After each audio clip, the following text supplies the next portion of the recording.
DraftKings, with the ticker DKNG, has been in a free fall since peaking on September the 9th at 64.18 per share, down to $23.18 as of today. Which means the stock is down 69.5% from its all-time high in March 2021, which I marked in blue.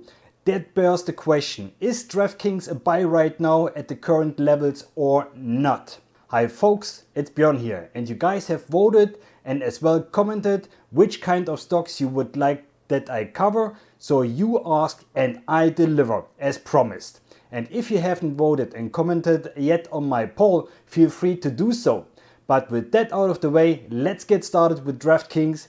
And as always, I will speak first a bit about the company for the ones who don't know it, followed by a fundamental analysis, the pros and the cons, and at the end, as always, I give you my personal opinion and a conclusion.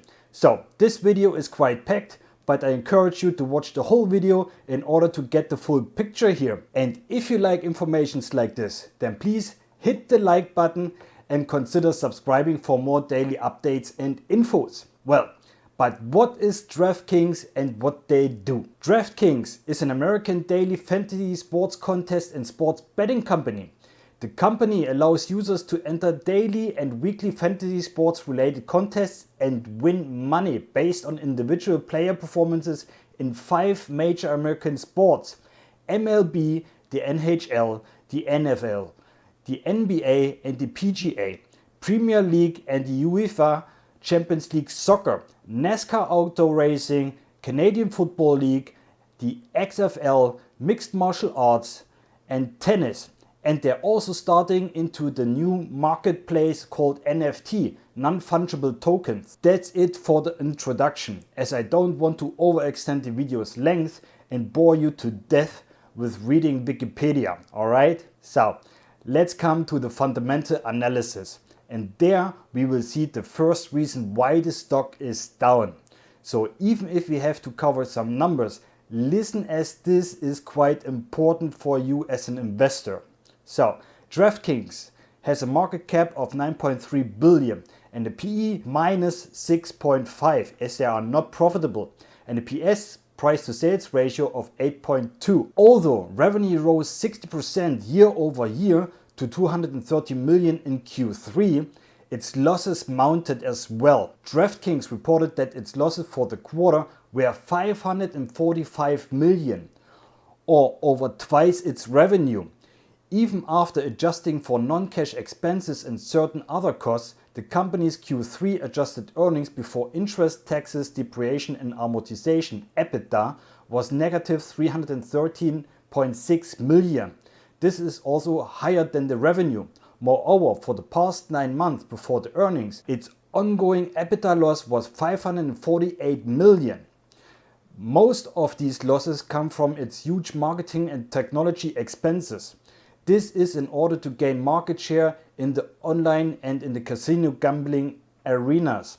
For example, in Q2 2020, DraftKings spent 303.7 million on marketing and 65.2 million on technology. Combined, this 368.9 million in gross costs work out to 173% of its revenue, 213 million. So literally spoken, DraftKings is bleeding cash, folks.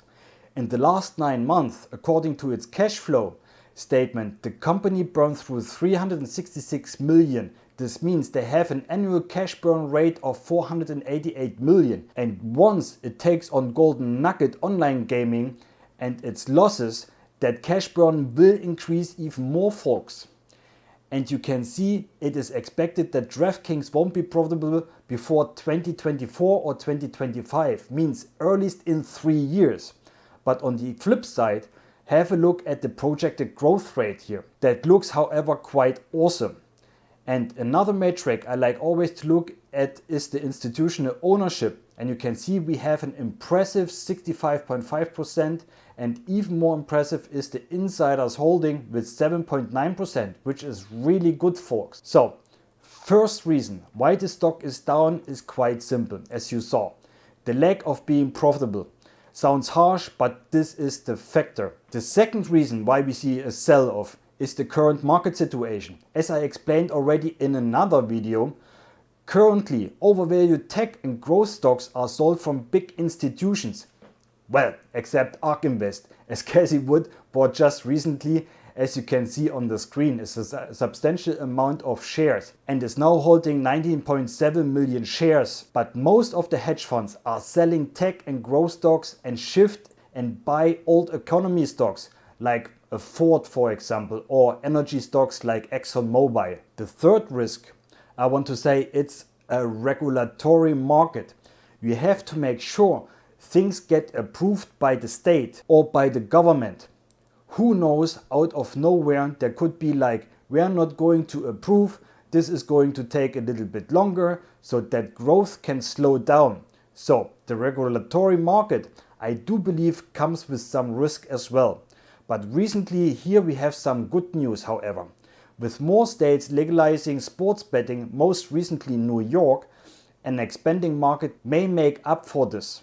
However, with New York now allowing sports books, there are only a few more states that have yet to legalize sports betting. The key ones are California, Florida and Texas.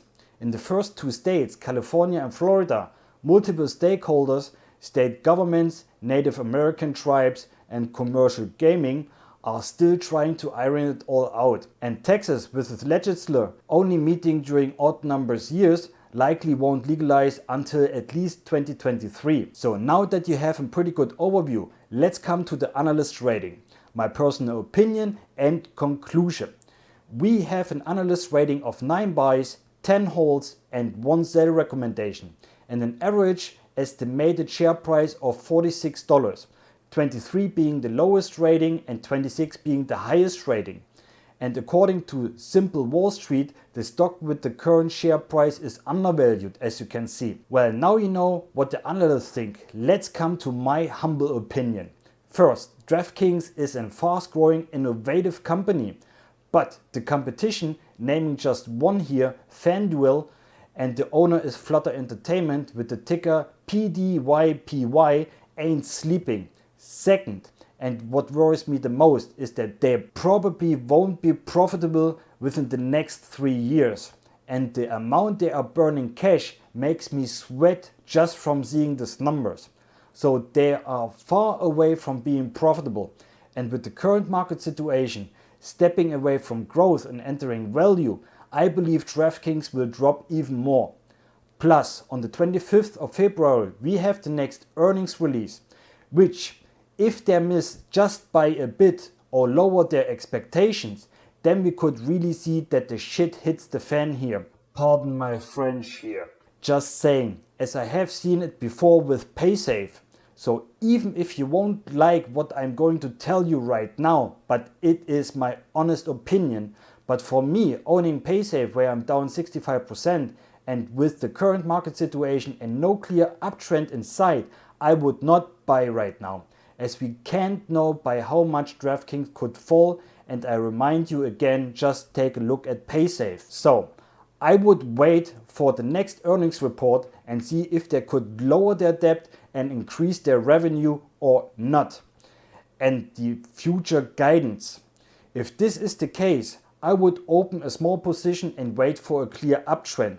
If you have already DraftKings in your portfolio, however, I would leave it there as a long-term investment, as you probably can't expect that their share price will go up fast. But write me in the comments what you think, as it would be quite interesting for me and for the community as well, I'm pretty sure. That being said, if you liked the video, please give me a thumbs up so that other retail investors like you and me have the chance to see this video as well, as the dang algorithm likes the stuff. And if you are on my channel for the first time, I would be happy if you would subscribe, because I regularly produce new videos and tutorials on topics of stock analysis, investment and financial products to give you the opportunity to take your finance into your own hands.